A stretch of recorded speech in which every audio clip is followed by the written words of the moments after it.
트럼프 대통령이 일본이 투자 약속을 지키지 않는다며 불만을 드러냈습니다. 한편 캐나다에는 국경을 잇는 핵심 교량의 개통을 막겠다며 압박을 가했습니다. 캘리포니아주 디즈니 테마파크에서 두 번째 홍역 감염 사례가 보고됐습니다. 수만 명이 바이러스에 노출됐을 가능성이 제기돼 우려가 커지고 있습니다. 미국인 10명 중 9명이 생활비 위기를 겪고 있는 것으로 나타났습니다. 이 가운데 절반 이상이 기본 생필품과 식료품 비용조차 부담을 느끼고 있는 것으로 전해졌습니다. 캘리포니아주에서 60세 이상 주택 소유자에 대해 재산세를 면제해주는 주민 발의안이 추진돼 화제가 되고 있습니다. 한국 정부가 외국인 부동산 거래 신고 의무를 강화했습니다. 미국을 비롯해 해외 한인들의 한국 부동산 매입이 더 어려워질 전망입니다. 말띠해를 맞아 뱅크오브호프가 붉은 말의 행운을 드립니다. 지금 가까운 뱅크오브호프 지점에서 만나보세요.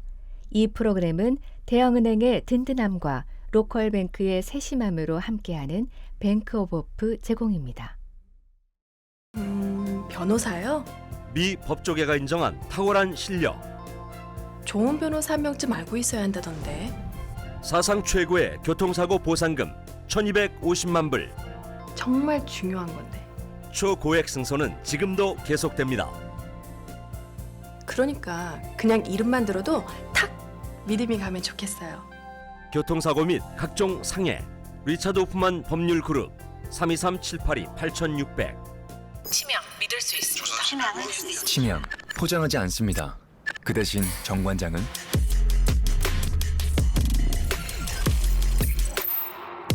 증명합니다. 과학적으로. 정관장. 여러분 안녕하십니까? 2월 10일 첫 소식입니다. 도널드 트럼프 대통령의 미국 우선주의 칼날이 또다시 동맹국들을 향했습니다. 일본에는 투자 약속을 지키지 않고 있다며 불만을 터뜨렸고 캐나다에는 국경을 잇는 핵심 교량의 개통을 막겠다고 위협하고 있습니다. LA에서 신재웅 특파원의 보도입니다.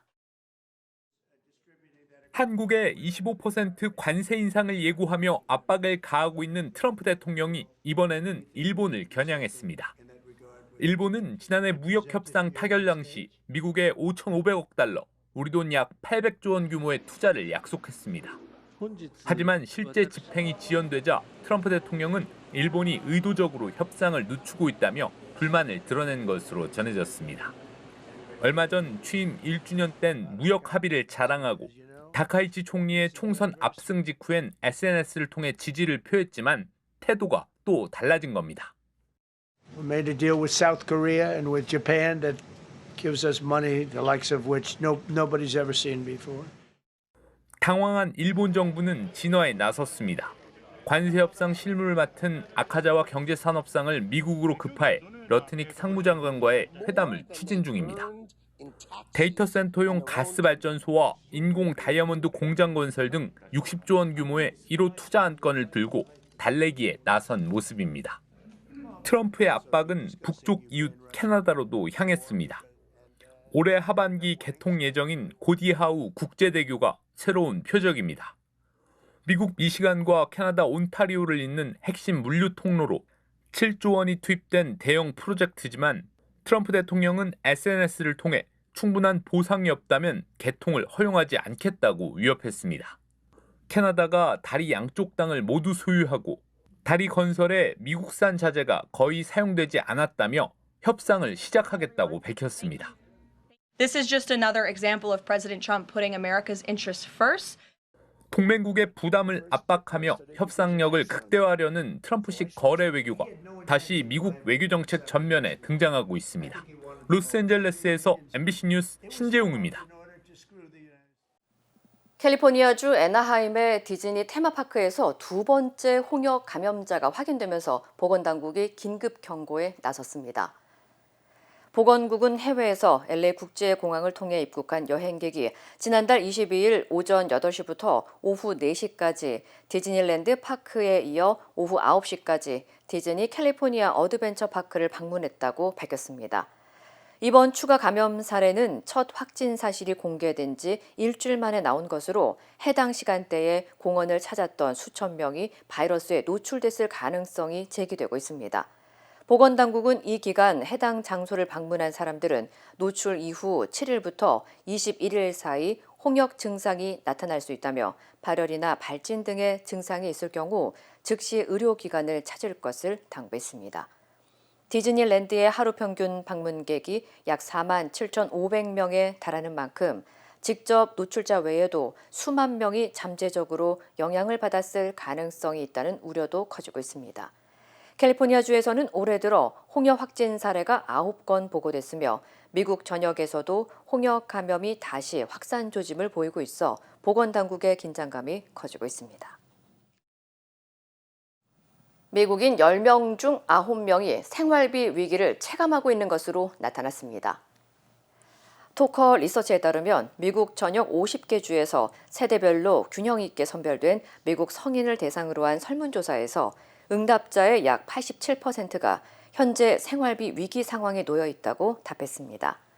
응답자 가운데 52%는 임대료 등 각종 고지서를 제때 납부하기 어렵다고 밝혔고 50%는 기본 생필품과 식료품 비용조차 부담스럽다고 응답했습니다. 특히 38%는 거주 지역의 생활비 부담으로 실제 이사를 한 경험이 있다고 답했으며 이 가운데 젊은 세대에서는 이사 경험 비율이 51%로 더 높게 나타났습니다. 조사 결과 생활비가 비교적 저렴하다고 평가된 지역은 미시시피주로 62%를 기록한 반면 하와이는 12%로 가장 낮은 평가를 받았습니다. 전문가들은 생활비 부담이 장기화될 경우 소비 위축은 물론 주거 불안과 지역 간의 격차도 더욱 커질 수 있다고 우려했습니다. 캘리포니아주에서 시니어 주택 소유자의 재산세를 면제해주는 주민 발의안이 추진되면서 관심이 집중되고 있습니다. 셜리 웨버 캘리포니아 주무장관은 60세 이상 주택 소유자가 해당 주택에 5년 이상 또는 캘리포니아주에 10년 이상 거주했을 경우 주거용 주택에 대한 재산세를 면제해주는 주민 발의안을 승인했다고 밝혔습니다. 이번 발의안을 제안한 리시 쿠마르는 재산세 인상률을 연 2%로 제한하는 기존 제도가 시니어 보호에 한계가 있고 이미 16개 주에서 유사한 제도를 시행 중이라며 해당 정책의 필요성을 강조했습니다.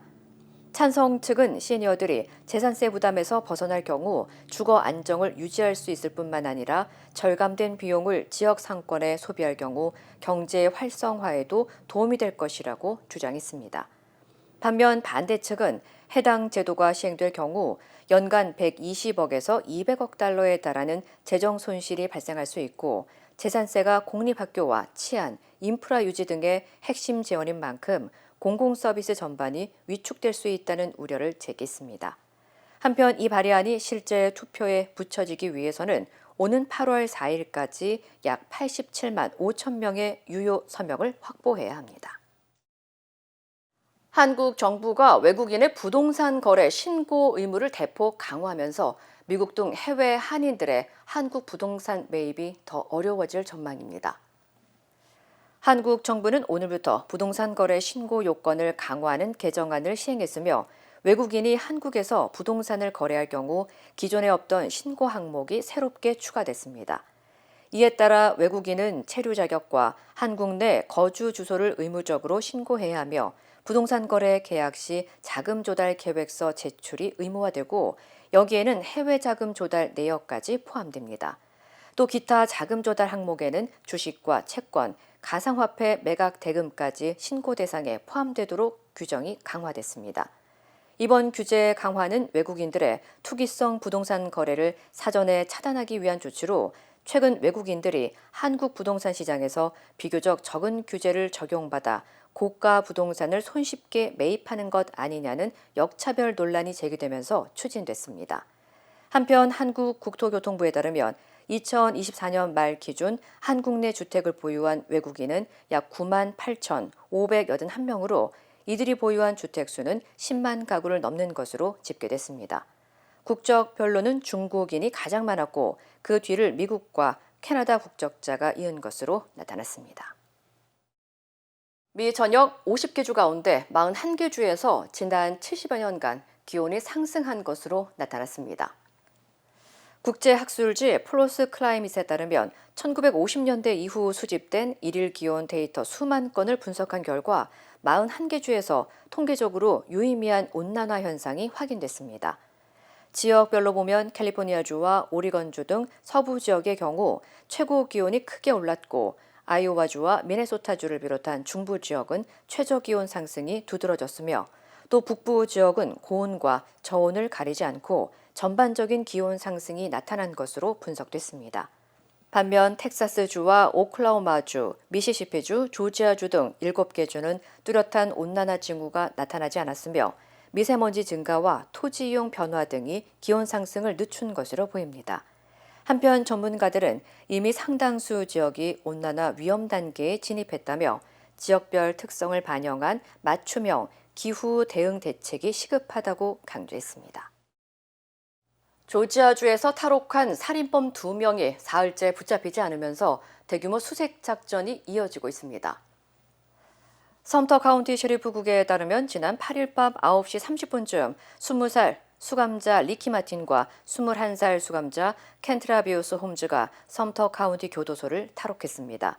마틴은 키 5피트 4인치에 몸무게 120파운드며 홈즈는 5피트 8인치 키에 체중 155파운드로 5살 아이를 총격 살해하는 등 두 사람 모두 가중폭행과 살인 혐의를 받고 수감된 것으로 확인됐습니다. 탈옥 이후 이들의 행방이 묘연해지면서 인근 지역에는 주민 대상 경계령이 내려졌고 수배령과 함께 대대적인 수색 작전이 벌어지고 있습니다. Keep your head on a swivel. Be aware of your surroundings. Do not approach them. These two men are desperate right now. And desperate people, they do crazy things. 당국은 탈옥수를 목격하거나 관련 정보를 알고 있는 시민들의 적극적인 제보를 요청하는 한편 교도소 잠금 장치에 기계적 결함이 있었을 가능성을 염두에 두고 정확한 탈옥 경위와 관리 책임 여부를 조사하고 있습니다. LA시가 연방 이민세관 단속국 아이스 요원들의 활동에 제약을 두는 행정 지침을 공식 발표했습니다. 캐런 베스 LA시장은 오늘 아이스 요원들이 LA시가 소유하거나 관리하는 부지를 사용하는 것을 금지하는 행정 지침에 서명했다고 밝혔습니다. 이번 조치는 아이스 요원들이 공공 사유지를 무단으로 점거하거나 집결지로 사용하는 사례를 막기 위한 것으로 도시계획국에는 아이스 요원에게 부지를 제공한 부동산 소유자에게 수수료를 부과하는 내용의 조례를 마련하도록 지시했습니다.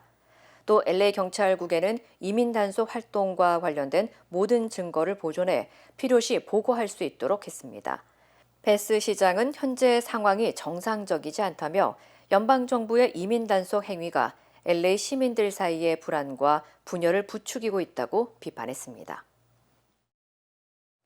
LA의 한 주택가에서 무장한 남성이 경찰과 약 20시간 동안 대치하는 사건이 발생했습니다.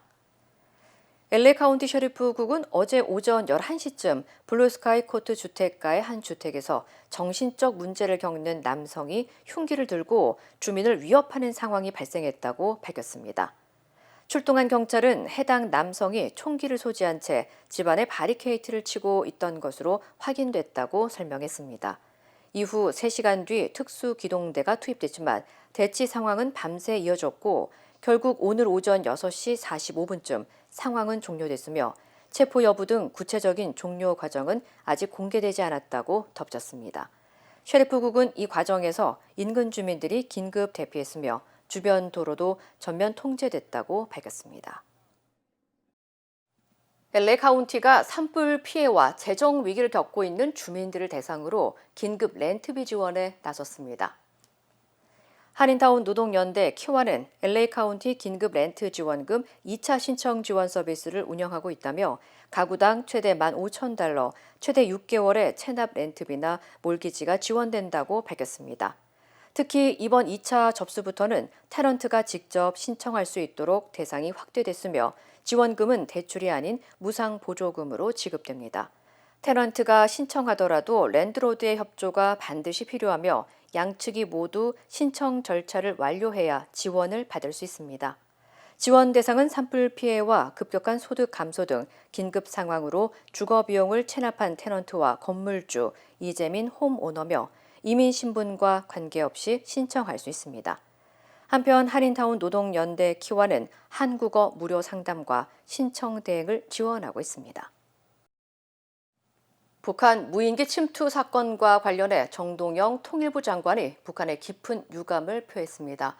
한국 정부 차원의 첫 유감 표명인데 남북 대화 재개를 위한 노력으로 풀이됩니다. 양소연 기자입니다.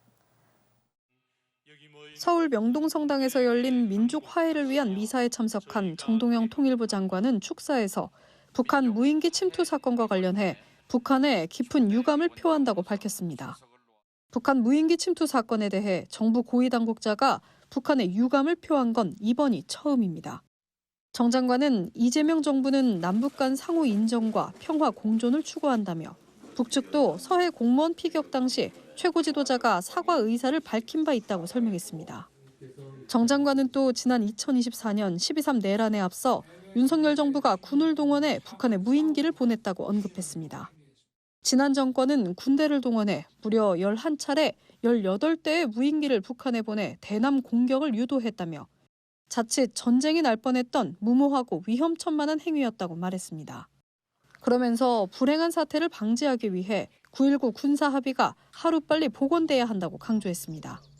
정 장관의 유감 표명은 북한과 대화 재개와 함께 북미 정상회담을 촉진하기 위한 포석으로 풀이됩니다. 강대회에서 나올 수 있는 적대 기조를 좀 누그러뜨리고 4월에 있을 미중 정상회담을 계기로 해서 적극적으로 북미 접촉의 기회를 만들겠다라는 의도가 있습니다. 통일부 당국자는 다만 정 장관이 유감을 표명한 무인기 침투 사건은 최근 민간인이 무인기를 북한으로 날린 사건에 국한된다고 설명했습니다. 정 장관은 또 최근 유엔 안전보장이사회에 대북 인도적 사업에 대한 제재 면제를 거론하고 작지만 의미 있는 조치라고 평가하면서 북한이 필요로 하고 국제사회가 공감하는 호혜적 협력 방안을 더 적극 발굴할 거라고 덧붙였습니다. 정 장관은 축사 이후 청와대와 소통하에 유감을 표명했느냐는 취재진 질문에 통일부의 판단이라고 답했습니다. MBC 뉴스 양소연입니다. 사우디 국제방산 전시회 WDS에 한국 업체들이 참석했습니다. 중동 국가들의 특성에 맞는 맞춤형 무기가 눈길을 끌었습니다. 사우디아라비아에서 변윤재 기자입니다. 우리 공군의 최정예 특수 비행팀 블랙 이글스 편대가 사우디아라비아 상공을 가릅니다. 중동 지역 최대 방산 전시회에서 공군 비행단이 고기의 비행을 선보인 겁니다. 전시장 안에는 K 방산 기업 39개가 나란히 자리를 잡고 중동 국가에 맞춰 설계한 무기들을 선보였습니다. 사막 지형에 맞게 설계된 K9A1 자주포를 비롯해 다양한 미사일들이 장착된 KF-21이 해외 관계자들의 눈길을 붙잡았고 해군 현대화 사업을 앞두고 있는 사우디를 겨냥한 6,000톤급 호위함과 3,000톤급 최신 잠수함에도 관심이 쏟아졌습니다. 해군을 통해서 입증된, 어떻게 보면 실전에서 입증된 그런 제품이다. 이런 게 저희들의 가장 강력한 장점이면서 중동 국가들이 무기 도입 조건으로 현지 생산과 정비를 요구하고 있는 만큼 방산 대기업들도 중소협력 업체들과 손잡고 현지화 패키지를 제시하며 공략에 나서고 있습니다. 250개 정도 되는 국내에 있는 협력사들이 저희와 함께 일을 하고 있고요. 현지화를 위해서 이번에 저희하고 같이 12개 업체가 같이 나왔습니다. 한국 문화 좋아해서 입사했는데 우리나라 지켜줄 수 있어서 보람 있습니다. 대한민국 화이팅! 국방부는 사우디와 국방 연구 개발 협력 양해 각서를 체결하며 지원 사격에 나섰습니다. 우리 대기업 못지않게 중소기업도 상생 발전돼서 강소국이 되는 이런 나라를 만드는 데 더 역점을 두길 생각입니다. 정부는 양국 간 국방, 방산 분야 협력 강화를 위해 사우디 국방장관의 방안도 추진할 방침입니다. 사우디아라비아 리야드에서 MBC 뉴스 변윤재입니다. 트럼프 행정부의 관세 사령탑이죠. 하워드 러트닉 상무장관이 사퇴 위기에 몰렸습니다. 희대의 성범죄자 제프리 앱스타인과의 유착 의혹 때문인데 특히 과거에 절교했다던 본인의 해명이 거짓으로 드러나면서 도덕성 논란이 걷잡을 수 없이 커지고 있습니다. 관련 소식 전해드립니다. 미국 워싱턴 정가가 이른바 앱스타인 문건으로 발칵 뒤집혔습니다. 성범죄자 앱스타인과 교류한 인사들 명단에 하워드 러트닉 상무장관의 이름이 250건 넘게 등장했기 때문입니다. 두 사람이 최소 10년간 뉴욕의 이웃 사촌으로 지내며 공동 투자와 사교 활동까지 함께한 정황이 포착됐는데요. 가장 큰 문제는 거짓말이었습니다. 지난해 러트닉 장관은 2005년 이후 앱스타인을 단 한 번도 만난 적이 없다고 장담했는데요. 하지만 이번에 공개된 문건에는 2012년 앱스타인의 개인 소유 섬을 방문해 점심을 먹는 등 교류 정황이 담겨 있었고요. 논란이 커지자 러트닉 장관은 상원 소위원회 청문회에 출석해 개인적 관계는 아니었다며 앱스타인과 가진 세 차례의 만남을 뒤늦게 시인했습니다. 하지만 야당은 물론 여당 내에서도 사퇴를 압박하는 목소리가 나오고 있습니다.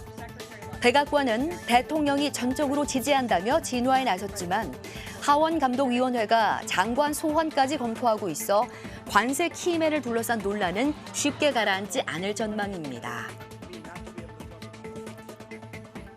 러시아와 우크라이나 전쟁이 장기화하면서 러시아의 이른바 인해 전술이 한계점에 달했다고 파이낸셜 타임스가 보도했습니다. 러시아군 사상자는 매달 최대 3만 5천 명에 달하고 탈영률 역시 전쟁 발발 이후 최고치를 기록하면서 심각한 전력 손실을 겪고 있다는 분석입니다. 전략국제문제연구소에 따르면 러시아군 전사자는 최소 32만 명으로 추산되는데 2차 세계대전 이후 러시아가 치른 모든 전쟁의 사망자를 합친 것보다 5배나 많은 수치입니다. 또 돈으로 병력을 사는 러시아식 모병제도 재정난에 부딪히며 바닥을 드러내고 있는 가운데 전문가들은 푸틴 대통령이 지속적 압박을 통한 우크라이나의 붕괴의 승부수를 던졌지만 지금 같은 방식으로는 러시아가 원하는 돌파구를 찾기 어려울 것이라고 지적했습니다. 하얀 저고리에 푸른빛이 감도는 치마를 입고 두 손을 가지런히 모은 여성. 루이스 이나시오 룰라 다시우바 브라질 대통령의 부인 호잔젤라 다시우바 여사입니다. 여사는 한국 방문을 앞두고 상파울루에서 한인의 관계자들과 만나 한복 선물을 받았는데요. 즉석에서 한복을 입어보며 연신 감사의 뜻을 표했습니다.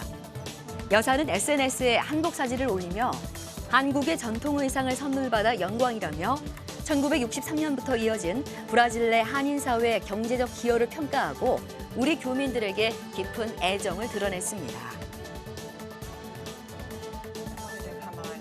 미국 MBC의 간판 앵커 서베나 거스리가 수척해진 모습으로 카메라 앞에 섰습니다. 실종된 80대 어머니를 찾기 위해 제발 도와달라며 절박한 심정으로 도움을 요청하고 나선 건데요. 어머니 낸시 씨가 애리조나주 자택에서 사라진 건 지난달 31일 밤. 범행 당시 현관 카메라가 갑자기 작동을 멈췄고 바닥에선 어머니의 혈흔이 발견돼 수사당국은 납치 사건으로 결론 내렸습니다. 사건 직후 주요 언론사에는 납치범이 보낸 몸값 요구 편지가 배달됐고 범인이 예고한 최종 지급 시한은 오늘 저녁인데 거스리는 몸값을 지급할 준비가 됐다고 밝혔습니다.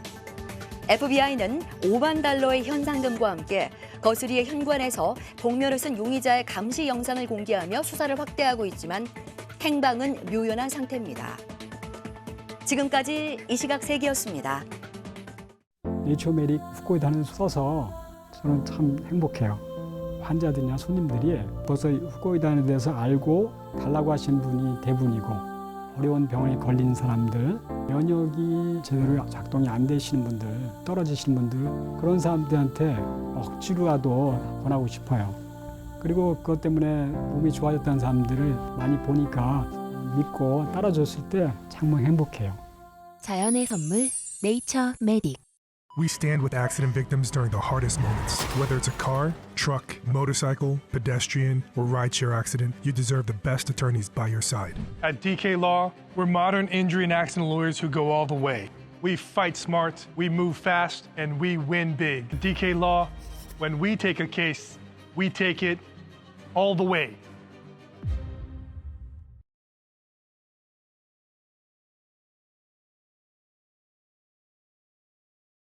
민주당과 조국혁신당과의 합당 논의가 갈등 끝에 결국 무산됐습니다. 합당 논의를 지방선거 이후로 미루되 대신 준비 작업은 선거 전부터 하자고 정청래 대표가 제안했습니다. 김현지 기자입니다. 더불어민주당 정청래 대표가 결국 6.3 지방선거 전까지 조국혁신당과의 합당 논의 일체를 중단하기로 결정했습니다. 정 대표는 어제 저녁 최고위원회의를 마친 뒤 더 이상의 혼란을 막아야 한다는 여론을 무겁게 받아들인다며 합당 시점을 선거 이후로 미루기로 했습니다. 통합 제안이 당 안팎에서 많은 우려와 걱정을 가져왔습니다.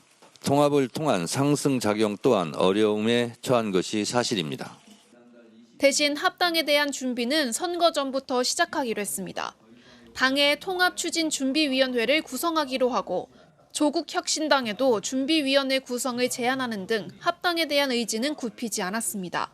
강물은 바다를 포기하지 않는다는 노무현 대통령의 말씀이 생각납니다. 통합이 승리와 성공을 뒷받침할 것이라는 믿음만은 변함이 없습니다. 정 대표는 통합 과정에서 있었던 모든 일들은 저의 부족함 때문이라면서 국민과 민주당 당원, 조국혁신당 당원들에게 사과의 뜻을 전하기도 했습니다.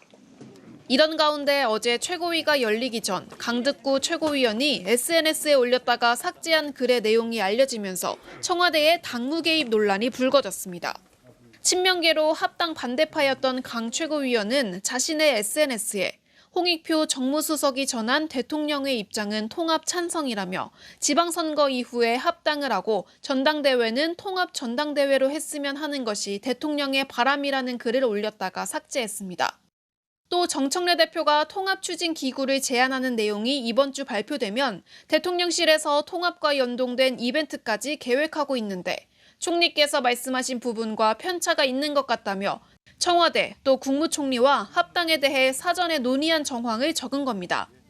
당무 개입이라는 지적이 좀 있는데 혹시 김희성 총리나 그리고 수석님이 오늘 시나 이런 게 있었는지 13일이라는 시한을 제시했던 조국혁신당은 예상보다 빨리 날라온 민주당의 통지에 오늘 오전 긴급 최고위를 열고 입장을 발표할 계획입니다. MBC 뉴스 김현주입니다. 이재명 정부의 부동산 정책을 두고 국회 대정부 질문에서 설전이 벌어졌습니다. 민주당 정권마다 집값이 올랐다는 국민의힘의 비판에 정부와 여당은 일관적인 대책과 공급으로 집값을 안정시키겠다고 답했습니다. 장슬기 기자입니다. 국회 대정부 질문 이틀째, 국민의힘은 민주당 정권이 들어설 때마다 집값이 폭등했다고 지적했습니다. 각 정권별로 이렇게 급등 시기가 나타나고 있습니다. 어떻게 생각하십니까? 부동산 어떤 정책의 결과에 있어서의 그렇죠? 아쉬운 부분들에 대해서는 저희들이 늘 이렇게 성찰하려고 하고 있습니다. 그러면서 지난달 발표한 공급 대책이 문재인 정부가 내놨던 서울 주택 공급지와 10군데 겹친다며 재탕이라 비판했습니다. 네. 장관님, 부동산 대책의 주무 책임자시잖아요. 아셔야죠. 재탕 대책이에요. 네. 인정하십니까? 그렇죠. 그때 문재인 구윤철 경제부총리는 실거주 위주 공급으로 집값을 안정되게 하겠다고 설명했고, 그래서 정부도 이제 집값 안정이 최고의 정책 목표라고 두고 있고, 특히 이제 실거주 목적의 이제 집 공급에 대해서는 최선을 다해서 집값이 안정되도록 하도록 하겠습니다. 여당 의원들은 일관된 정책이 중요하다며 힘을 보탰습니다.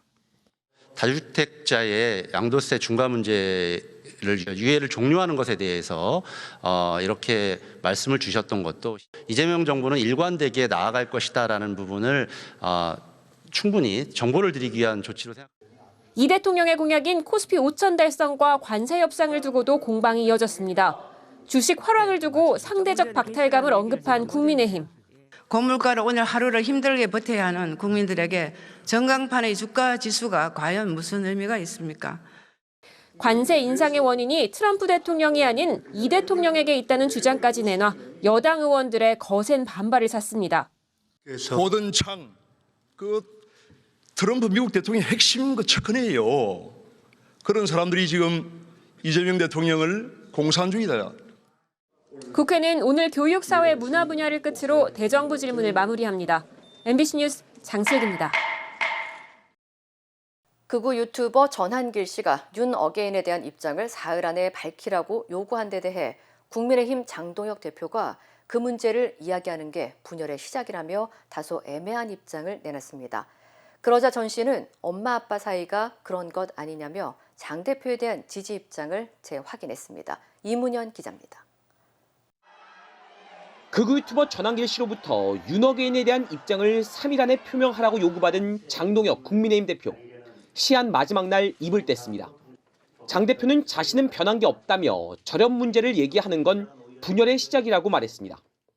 이 문제를 우리 국민의힘 내에서 자꾸 의제로 올리는 것은 결국 분열의 씨앗을 계속 만들어내는 일입니다. 구체적인 답변을 피한 채 모호한 답변을 내놓은 건데 정작 전한길 씨는 큰 불만이 없다는 듯 장 대표에 대한 지지 의사를 재확인했습니다. 엄마 아빠가 뭐 톡톡 싸우고 하더라도 뭐 집 나가고 그러진 않잖아요. 장동혁 대표님과 전한길의 관계도 그렇게 생각해주면 좋겠습니다. 전 씨는 이렇게 말한 배경에 국민의힘 김민수 최고위원회의 설명이 있었다고 했습니다. 윤어게인과의 절연이 아니라 지방선거 승리를 위한 전략이라고 설명했다는 겁니다. 장동혁 대표님은 원래 약속을 지킨다고 합니다. 다만 시간차가 있다고 했습니다. 왜냐하면 지방선거를 또 준비해야 된대요. 전 씨는 지방선거를 이기기 위해 윤어게인과 잠시 거리 두는 거니 그걸 이해한다고 했습니다. 결국 전략적 거리두기를 선택하겠다는 건데 국민의힘에서는 윤석열 석방을 위해서라도 지방선거를 이겨야 한다는 주장까지 나왔습니다. 선거에 이기지 못하면 어떠한 것도 이룰 수가 없습니다. 윤석열 대통령 석방할 수도 없습니다. 친한계는 장 대표가 가면만 바꿔 쓰고 있다고 지적했습니다. 중국 옛날 보면 변검이라고 합니까? 얼굴이 이렇게 확 바꾸는 거 순간순간 그런 느낌도 하나 들고. 더불어민주당은 지방선거 표를 노리고 국민을 속이겠다는 것이냐고 비판했고 이준석 개혁신당 대표도 앞에선 절연, 뒤에선 포옹하는 건 전략적 비겁함이라고 꼬집었습니다. MBC 뉴스 이문현입니다. 쿠팡의 개인정보 유출 사고를 조사한 민관 합동조사단이 정보 유출의 책임이 쿠팡에 있다는 점을 분명히 했습니다. 개인정보보호위원회의 과징금 산정에 결정적인 판단 기준이 될 것으로 보입니다. 이상민 기자입니다. 쿠팡에 접속해 가입자 정보 중 배송지 목록 페이지에 들어가 봤습니다. 물건을 배송받을 때 필요한 정보들이 저장돼 있습니다. 이름과 전화번호, 주소는 물론 공동 현관이 있으면 비밀번호까지 나옵니다. 가족이나 친지에게 물건을 보낸 적이 있다면 그 상대 정보도 똑같이 나옵니다. 쿠팡에서 퇴사한 전 소프트웨어 개발자는 이 페이지를 무려 1억 4천만 번 넘게 조회해 3,367만 건의 개인정보를 빼냈습니다. 재직 때 보안인증 업무를 할 당시 보관했던 서명키를 퇴직하며 가지고 나갔고 이걸로 위조 전자출입증을 만들었습니다. 곧바로 개인정보 수집에 나선 건 아닙니다. 들고 나온 열쇠로 문이 열리나 작년 1월 테스트했고 문이 열리자 4월부터 7달 동안 2,300여 개 IP로 드나들었습니다. 하지만 쿠팡은 테스트부터 실전까지 11달 동안 한 번도 눈치를 못 챘습니다. 이거는 분명히 관리의 문제입니다. 지능화된 공격으로 보기는 어려울 것 같습니다. 위변조한 전자출입증을 확인하는 절차는 전혀 없었습니다. 다른 현직 직원 노트북에서도 전자출입증을 만드는 전자키가 나올 정도로 보안 관리는 허술했습니다. 2차 피해나 결제 정보 유출은 추가로 드러나지 않았습니다. 빼낸 개인정보를 해외 클라우드로 전송하는 시스템도 갖춰져 있었지만 기록이 지워져 실제 전송 여부는 확인하지 못했습니다. 개인정보보호위원회는 조사 결과를 바탕으로 과징금 산정에 들어갑니다. 민관합동조사단이 쿠팡의 책임이 분명하다고 못 박은 만큼 제재 수위도 높아질 것으로 보입니다. 현행법상 전체 매출액의 최대 3%까지 과징금을 부과할 수 있는데 쿠팡의 최근 3년 평균 매출액을 감안하면 9천억 원대 과징금까지 가능합니다. MBC 뉴스 이상민입니다. 힘들고 어려울 때 실력 있는 변호사가 필요하십니까? 60년 역사의 대형 로펌 KMFM 로펌의 최미수 변호사와 함께하세요. 교통사고, 민사법, 형사법, 가정법 등 풍부한 경험과 최고의 실력으로 완벽하게 도와드립니다. 최고의 보상을 책임지는 실력 있는 대형 로펌, 도움이 필요할 때 강한 힘이 되는 변호사 KMFM 로펌 최미수 변호사. 213-427-2350. 2026년 아스테바 헬스플랜은 식료품과 일반 의약품 비용으로 연체대 2,880불까지 혜택을 드립니다. 사용하지 않은 금액은 다음 달로 2월됩니다. 자세한 내용은 1888-688-8584로 문의하세요. 메디케어 가입자라면 치과 비용도 걱정하지 마세요. 2026년 아스티바 헬스플랜은 연체대 3,560불까지 치과 혜택을 제공합니다. 자세한 내용은 1888-688-8584로 문의하세요.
이상으로 2월 10일 화요일 뉴스를 마칩니다. 시청해주신 여러분 고맙습니다.